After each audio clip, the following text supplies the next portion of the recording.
ہم نے رمضان شریف میں یہ ایک میسج ہے آپ کے اس پلیٹ فارم سے بھی اور قرآن کریم کا منشور بھی یہی ہے کہ کم از کم وہ آیات سورہ فاتحہ یا دیگر ان کو ہم یاد کریں اور ان کا ترجمہ تشریح اور اس کے مفاہیم جو ہیں ان کو ازبر کرنے کی کوشش کریں تاکہ نماز میں روحانیت آ سکے. اور وہ جو مرتبہ احسان کا ذکر ہوا ہے نماز بندہ مومن کے لیے کہ کأنک ان تعبد اللہ کأنک تراہ وإن لم تکن تراہ فإنہ یراک، کہ اس اعتبار سے اس حساب سے اور کہ اس کیفیت سے اللہ کے حضور حاضر خدمت ہو جاؤ کہ گویا کہ اس کے جلووں کو تم دیکھ رہے ہو. اور اگر ایسا نہ ہو سکے تو کم از کم یہ کیفیت تو ضرور ہو کہ اللہ رب العالمین کی پاک بارگاہ سے تمہیں دیکھا جا رہا ہے، اور اس کے لیے قرآن فہمی بہرحال بہت ضروری ہے. جی بے شک بے شک. جناب مولانا عارف حسین واحدی صاحب، ایک اور موضوع جو خود رسول پاک نے خطبہ شعبانیہ میں فرمایا کہ اوقات نماز میں اپنے ہاتھوں کو اللہ کی طرف بلند کرو، کیونکہ اوقات نماز بہترین اوقات ہیں کہ جس میں خدا بند عالم اپنے بندوں کی طرف خاص رحمت کی نگاہ سے دیکھتا ہے. اس سے مناجات کریں تو جواب دیتا ہے، اور اسے پکاریں تو لبیک کہتا ہے. سبحان اللہ. یہ رسول پاک کے الفاظ ہیں، اور اس میں ہے کہ بندہ پکار رہا ہے تو اللہ لبیک کہہ رہا ہے. یہ تو سن کے واقعی آدمی کو ایک دفعہ تو خدا بندے میں قرآن کی آیت کا حوالہ دوں گا اور ایک حدیث قدسی ہے. قرآن کی آیت ہے وَإِذَا سَأَلَكَ عِبَادِي عَنِّي فَإِنِّي قَرِيبٌ أُجِيبُ دَعْوَةَ الدَّاعِ إِذَا دَعَانِ. جس وقت بندہ سوال کرتا ہے تو اللہ فرماتا ہے کہ میں اس کے بہت زیادہ قریب ہوں اور اس کی بات سن رہا ہوں اور اس کی دعا مستجاب کر رہا ہوں. تو اللہ خود دعوت دیتا ہے کہ آؤ میرے دروازے پہ آؤ، بلاتا ہے. مناجات ایک ایسی لذت ہے جو انہی کو حاصل ہو سکتی ہے جو اس مناجات میں گئے ہیں، اس وادی میں گئے ہیں. جو نہیں گئے ان کو لفظ مناجات سے کوئی مزہ نہیں آتا. مناجات یہ ہے کہ اپنے رب پاک سے راز و نیاز کرو، مصلی عبادت بیٹھ کر تنہائی میں رات کی تاریکی میں. وہ حضرت امیر المومنین علیہ السلام کی زندگی آدھی رات کو وہ مسجد میں جا کر اللہ سے جو مناجات کرتے کہتے وہ ایسی مناجات کرتے تھے کہ زمین ہلتی تھی، در و دیوار مسجد کے ہلتے تھے. اس طرح کی مناجات یہ ہوتی ہے کہ انسان اپنے رب پاک کے سامنے جائے، مصلی عبادت بیٹھے، اللہ کو پکارے، یا رب کہے تو آنکھوں میں آنسو ہوں. یہ نہیں کہ میں پکاروں اللہ کو اور میری توجہ کوئی اپنے کاروبار کی طرف یا کوئی اور حساب و کتاب کی طرف ہو، نہیں. اور پھر معصوم کا یہ ارشاد بھی ہے کہ اگر آپ کوئی دعا کرتے ہیں تو اس میں اگر آپ چیک کرنا چاہتے ہیں، پڑتال کرنا چاہتے ہیں کہ آپ کی دعا مستجاب ہوئی ہے یا نہیں، تو آپ یہ دیکھیں کہ اس دعا کرتے وقت آپ کی آنکھوں میں آنسو آئے ہیں یا نہیں آئے. اور اگر آنسو اتنا آ جائے کہ اس سے مچھر کا پر تر ہو جائے تو یہ سمجھ لیں کہ آپ کی دعا مستجاب ہو گئی. سبحان اللہ سبحان اللہ. اور حدیث قدسی میں ہے کہ میں جتنا اپنے نیک بندے کی توبہ کا اور معافی کا منتظر ہوتا ہوں، اس سے زیادہ اپنے گناہگار بندے کی آواز سننے کے لیے بیتاب ہوتا ہوں. اور فرمایا کہ جس وقت میرا بندہ ایک مرتبہ مجھے یا رب کہتا ہے تو میں 10 مرتبہ کہتا ہوں لبیک یا عبدی، میرا بندہ میں تیری انتظار میں ہوں، میں تجھے لبیک کہنے کے لیے تیار ہوں. تو میں یہ سمجھتا ہوں کہ اللہ کو پکارنا، اللہ کے ساتھ راز و نیاز کرنا، اللہ کے ساتھ مناجات کرنا، اور وہ مناجات اگر انسان پڑھے جو امام سجاد علیہ السلام کی 15 مناجات ہیں، میرے خیال میں وہ اس پہ تو ہم میرا خیال ہے وقفے کے بعد ایسے ہی وقفے کے بعد آئیں گے، لیکن اس سے قبل علی برادران سے ہم گزارش کریں گے کہ وہ گلہائے عقیدت نچھاور کرنے کی سعادت حاصل کریں.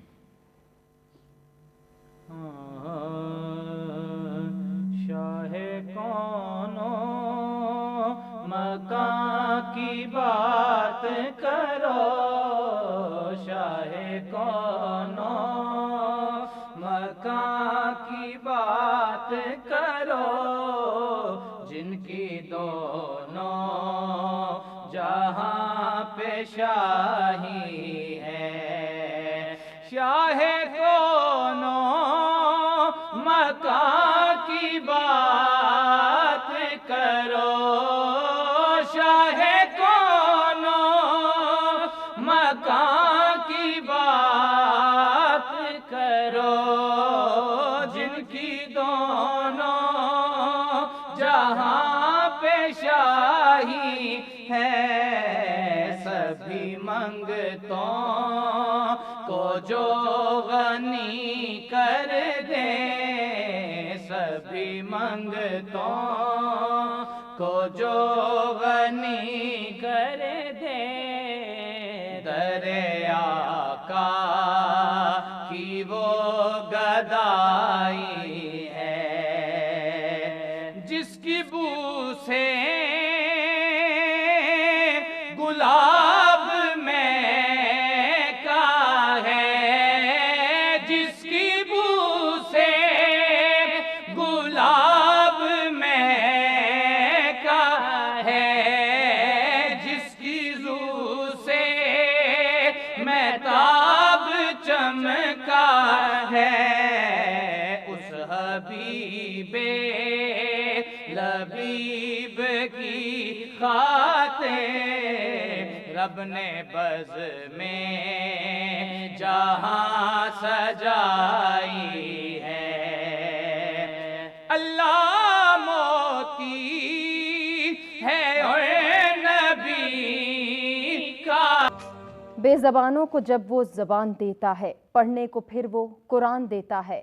بخشش پہ آتا ہے جب امت کے گناہوں کو تحفے میں گناہ گاروں کو رمضان دیتا ہے مرحبا افطار ٹرانسمیشن کا سلسلہ ناظرین جاری اور ساری ہے اور مرحبا افطار ٹرانسمیشن ہو سچ ٹی وی ہو اور اظہر علی عابدی صاحب موجود نہ ہو ایسا ہو نہیں سکتا خوش آمدید کہنا چاہیں گے جی اظہر علی بہت عابدی صاحب شکریہ آپ کو؟ بہت شکریہ ہمار سلان آپ کا اور کیا برکتوں کا مہینہ جی، بے مغفرتوں کا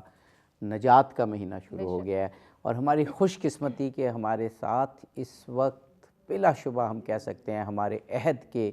بڑے علماء موجود ہیں میرے ساتھ جناب مولانا پیر سید طیب شاہ گیلانی صاحب موجود ہیں ہمارے ملک کی ایک ریناؤنڈ پرسنالٹی ہیں ایک بہت معروف عالم دین ہیں اور ہم بے حد شکر گزار ہیں کہ آپ تشریف لائے اور سچ ٹی وی سج گیا ہمارے ساتھ ایک اور شخصیت موجود ہیں جناب مولانا عارف حسین واحدی صاحب آپ ہمارے ناظرین جانتے ہیں کہ کتنے چینلز پہ آپ آتے ہیں اور کتنے سلجھے ہوئے انداز میں معارف دینی آپ بیان کرتے ہیں اور بڑی گہرائی کے ساتھ بیان کرتے ہیں دونوں علماء کرام کے بے حد شکر گزار ہیں جناب پیر صاحب قبلہ آپ سے شروع کرتے ہیں اور ہمارا موضوع کہ ماہ مبارک رمضان کا آغاز قرآن و سنت کی روشنی میں اب یہ ایسا موضوع ہے کہ چندہ سوال کی بھی ضرورت نہیں بس آپ علماء کرام ہیں اور ہمارے ناظرین ہیں فرمائیے جی بسم اللہ الرحمن الرحیم اللہم صلی علی محمد وعلی آل محمد وبارک وسلم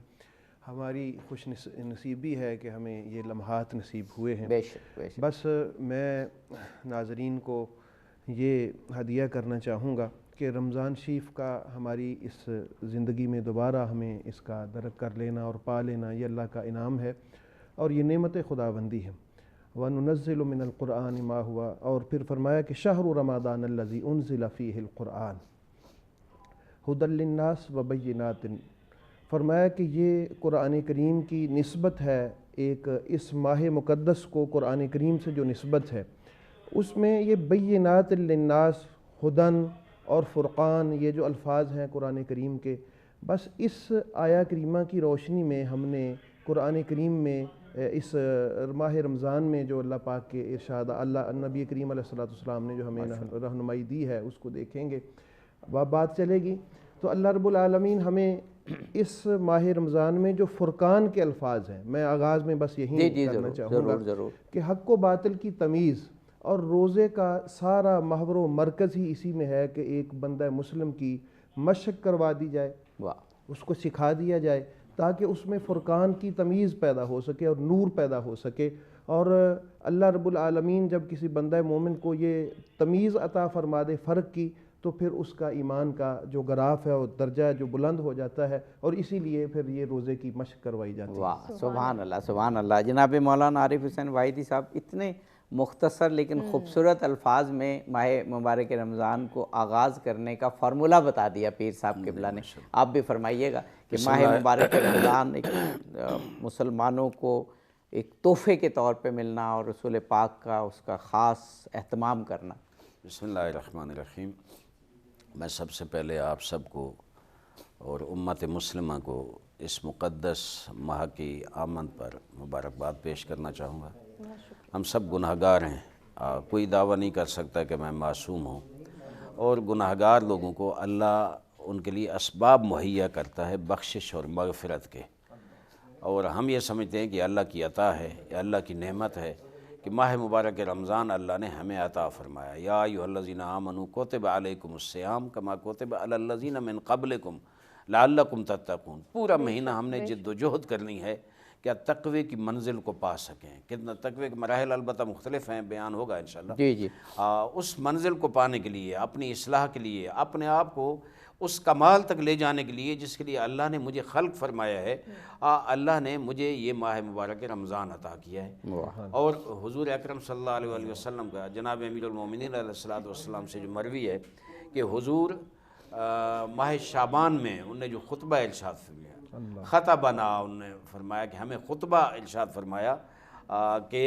ایھا الناس قد اقبل الیکم شہر اللہ۔ کتنا بڑا جملہ ہے، اے لوگو تمہاری طرف اللہ کا مہینہ آ رہا ہے۔ یہ ایام جو ہیں یہ اللہ کا شہر البرکت ورحمت والمغفرہ، یہ وہ مہینہ ہے جس میں برکت ہے، جس میں رحمت ہے، جس میں مغفرت ہے۔ اور اس لیے مسلمانوں نے، میں سمجھتا ہوں 3 اشروں میں یہی کیا ہے کہ برکت کا عشرہ اور رحمت کا عشرہ اور مغفرت کا عشرہ۔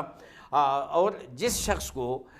یہ درک ہو جائے اور یہ سمجھ آ جائے کہ یہ مہینہ برکت کا بھی ہے، رحمت کا بھی ہے، مغفرت کا بھی ہے، میں سمجھتا ہوں وہ شخص جو یہ سمجھتا ہے کہ اللہ مجھے کوئی عطا کرے، مجھے کوئی انعام دے، تو وہی اب یہ دیکھتا ہے تو اس سے بڑی اور برکت، بڑی رحمت، بڑی مغفرت اور بڑا ہدیہ اور کوئی ہو ہی نہیں سکتا۔ اس لیے وہ شخص آج سے ہی، کل رات سے ہی وہ شروع ہو گئے کس طریقے اپنی، اور خوش نصیب ہیں وہ لوگ جن نے پہلی ماہ رمضان ایسی گزاری ہے کہ مکمل مغفرت اور برکت اور رحمت سمیٹ لی ہے۔ پہلی رمضان اتنی بابرکت ہے، اس کے بارے میں خصوص یہ ہے کہ اس میں خصوصاً ایسے ہدیے ہیں پہلی رات میں کہ اگر انسان اس پہ عمل کرے، خوش نصیب ہیں وہ جن نے عمل کیا، عمل کرے تو وہ ساری کی ساری برکت، رحمت اور مغفرت پہلی رات میں ہی سمیٹ لیتا ہے۔ اور آگے حضور اکرم کیا خوبصورت ارشاد فرماتے ہیں، میں جوانوں کو، ہم یہاں سب بیان نہیں کر سکتے، میں جوانوں کو، عزیزوں کو جو سن رہے ہیں، جو ناظرین ہیں، جو مستمعین ہیں، ان خدمت میں عرض کروں گا کہ خطبہ شعبانیہ اول سے آخر تک ترجمے کے ساتھ پڑھو۔ یعنی رسول اللہ کا وہ خطبہ جو ماہ مبارک رمضان سے ایک ہفتہ قبل دیا تھا۔ شہر افضل الشہور، یہ وہ مہینہ ہے جو تمام مہینوں سے افضل ہے۔ ایامہ افضل الایام، اس کے ایام جو ہیں وہ تمام دنوں سے، سال میں جتنے دن آتے ہیں سب دنوں سے اس کے دن افضل ہیں۔ ولیالی ہے، اور اس کی راتیں تمام راتوں سے افضل ہیں۔ وساعات، اور اس کی جو ساعات ہیں، لمحات ہیں، گھڑیاں ہیں، وہ تمام گھڑیوں سے، تمام لمحات سے، تمام لحظات سے افضل ہے۔ تو میں سمجھتا ہوں آگے حضور اکرم ایک جگہ ارشاد فرماتے ہیں اسی خطبے میں کہ فَإِنَّ الشَّقِي،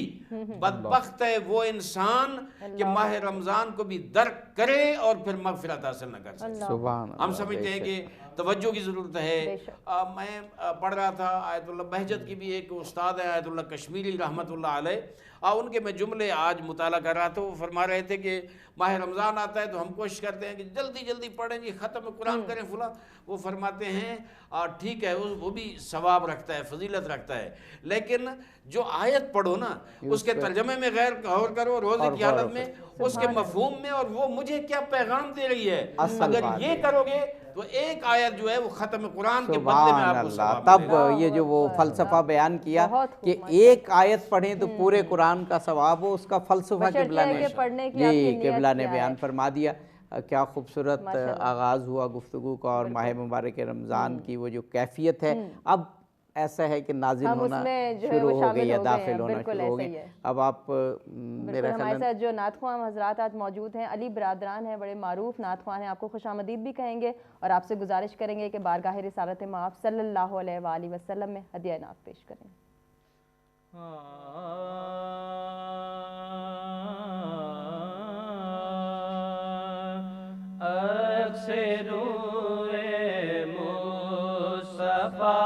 سے ایسی زیبائی ملی، عکس روئے مصطفیٰ سے ایسی زیبائی ملی، عکس روئے مصطفیٰ سے ایسی زیبائی ملی،